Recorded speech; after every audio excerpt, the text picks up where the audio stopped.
Hello guys, welcome to back my YouTube channel. मैं doctor Rajesh Kumar Tiwari आज फिर उपस्थित हुआ हूं एक नए टॉपिक के साथ। आज का टॉपिक है न्यूमेरिकल बेस्ड है और ये न्यूमेरिकल किस बेस पर है? Electric field, electric potential and Gauss law. तो फर्स्ट न्यूमेरिकल देखिए क्या है। एक स्ट्रेट वायर है, उसकी लेंथ एल है और उसका डाइपोल कितना है? डाइपोल मोमेंट पी है। इतना तो ये गिवन है।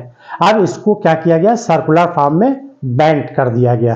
अब इस न्यू फॉर्म में इसका डाइपोल मोमेंट क्या है, यही निकालना होगा। क्लियर है? तो देखिए सबसे पहले क्या करते हैं, एक स्ट्रेट वायर का हम डाइपोल मोमेंट निकाल लेते हैं। डाइपोल मोमेंट का यही तो होता है, एक चार्ज यहां पर होगा, एक चार्ज पॉजिटिव, एक चार्ज निगेटिव और इनके बीच का सेपरेशन कितना? एल है। क्योंकि लेंथ तो वो क्लियर ही कर रहा है कि एल है, तो इसका डाइपोल मोमेंट पी है।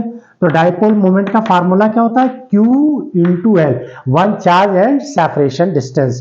तो ये निकालिए। अब इससे क्या करिए, चार्ज की वैल्यू निकाल लीजिए, P by L. Clear? Q equal to क्या हो जाएगा? P by L. अब इस वायर को, स्ट्रेट वायर को कैसे किया गया? सेमी सर्कल के फॉर्म में बेंट कर दिया गया। तो ये देखिए बेंटिंग ऐसे हो जाएगी और यहां पर चार्ज होगा माइनस Q, देखिए माइनस Q और यहां पर प्लस। लेकिन अब डायमीटर कितनी हो जाएगी इसकी? D हो जाएगी, क्योंकि अब इन चार्ज का सेपरेशन कैसा हो जाएगा? डायमीटर सिस्टम पर चला जाएगा। यानी सिंक सेपरेशन जो है इनका किसके बराबर हो जाएगा? D के। यहां पर जो सेपरेशन लेंथ होगी वो अब D हो जाएगी और D क्या है? डायमीटर किसका? इस सर्किल का। क्लियर है ना? फिर से समझिए। देखिए अब इसको जब हमने बेंट कर दिया तो एक चार्ज माइनस Q, दूसरा चार्ज प्लस Q, इनके बीच का सेपरेशन डिस्टेंस क्या हो जाए? D। D क्या है? डायमीटर है इस वायर की। पहले क्या थी? लेंथ L थी। अब चार्ज कहाँ रखे हुए हैं? इसके डायमीटर पे रखे हुए हैं, क्योंकि किनारे पे तो रखे हैं। तो यानी इनका सेपरेशन क्या हो जाएगा? D हो जाएगा, यानी डायमीटर। अब सर्किल का डायमीटर और सर्कमफ्रेंस में क्या रिलेशन होता है? तो सर्किल का सर्कमफ्रेंस C इक्वल टू होता है पाई D, ये रिलेशन होता है। लेकिन सर्कमफ्रेंस कितना? हाफ है, तो पूरे सर्किल का कितना हो जाएगा? 2L हो जाएगा। यहाँ 2L पुट कर दीजिए, यहाँ पाई कर दीजिए, यहाँ पर D कर दीजिए। यहां से डायमीटर निकाल लीजिए। तो डायमीटर की वैल्यू आ गई 2L अपॉन पाई, ये वैल्यू निकल कर आ गई। ये दोनों चार्जों के बीच का सेपरेशन हो गया। अब न्यू डाइपोल मोमेंट फाइंड करना, तो new dipole moment P dash equal to क्या हो जाएगा? One charge and separation distance D, इस केस के लिए। Q की वैल्यू क्या है? Q इक्वल टू है P बाई एल, यहां पुट कर दीजिए। इसके बाद P बाई एल होगी वैल्यू ये। D की वैल्यू क्या है? 2L by pi, 2L by pi, 2P upon pi, यानी यही क्या हो गया? New dielectric moment. क्लियर है? किसका? बेंट वायर का। तो क्या रिजल्ट होगा? 2P? नहीं। P अपॉन 2 पाई? बिल्कुल भी नहीं। तीसरा आंसर क्या है? 2P अपॉन पाई, यानी यही वाला आंसर सही है। क्लियर है? अब question number second, two equal opposite electric dipole separated by R distance which is very small और कॉल्ड, यानी वैल्यू बहुत कम होगी उसकी, मीन्स ये कहने का है। तो देखिए यहां पर टू चार्ज नहीं बोल रहा है, क्या कह रहा है? Two equal opposite electric dipole, electric dipole बोल रहा है, ना कि दो चार्ज बोल रहा है।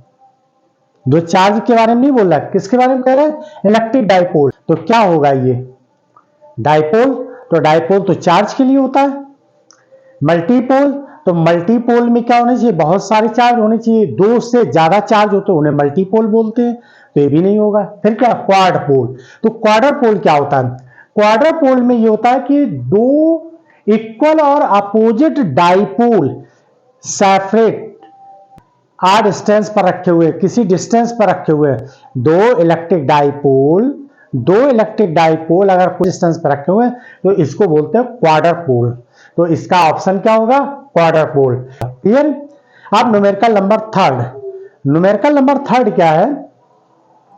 एक होलो मेटेलिक स्फीयर है, एक होलो मेटेलिक स्फीयर है जिसकी रेडियस 10 सेंटीमीटर है। इसका चार्ज 3.2 इंटू 10 की पावर -9 सेंटीमीटर दिया हुआ है। इसमें ये पूछा है कि पोटेंशियल फाइंड करिए सेंटर से 3 सेंटीमीटर पर। सेंटर से पोटेंशियल फाइंड करिए 3 सेंटीमीटर पर। तो देखिए इसमें आपको लॉजिकली पहले आपको ये याद रखना होगा, होलो मेटेलिक के अंदर पोटेंशियल यूनिफॉर्म डिस्ट्रीब्यूट होता है।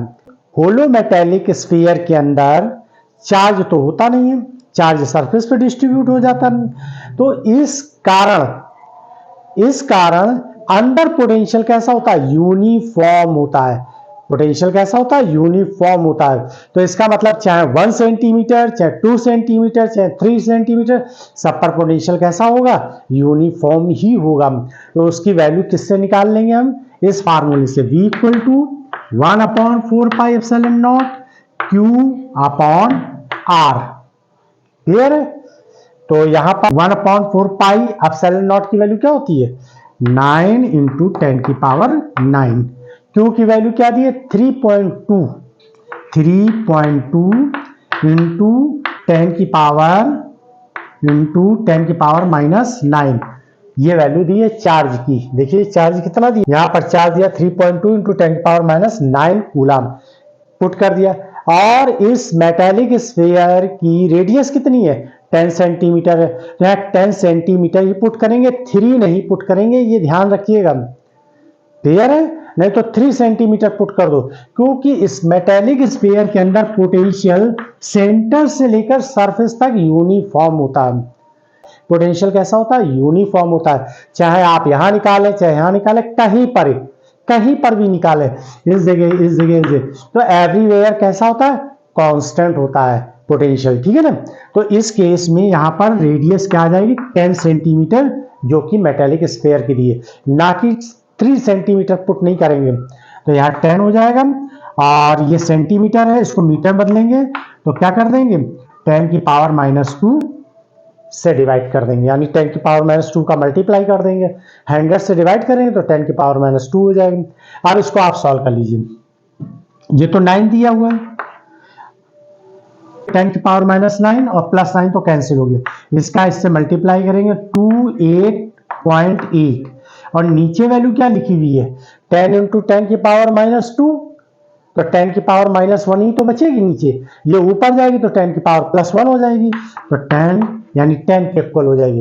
तो टोटल वैल्यू आ जाएगी 288 वोल्ट, ये वैल्यू आ जाएगी। अब देखिए आंसर कौन सा सही है इसमें, फर्स्ट 0, सेकंड 2.88 वोल्ट, तीसरी वैल्यू क्या है 288 वोल्ट, और चौथी वैल्यू क्या है 9.0 इंटू 10 की पावर -9 वोल्ट, यानी ये वैल्यू सही है, सी ऑप्शन सही है। इसका स्क्रीनशॉट ले लीजिए।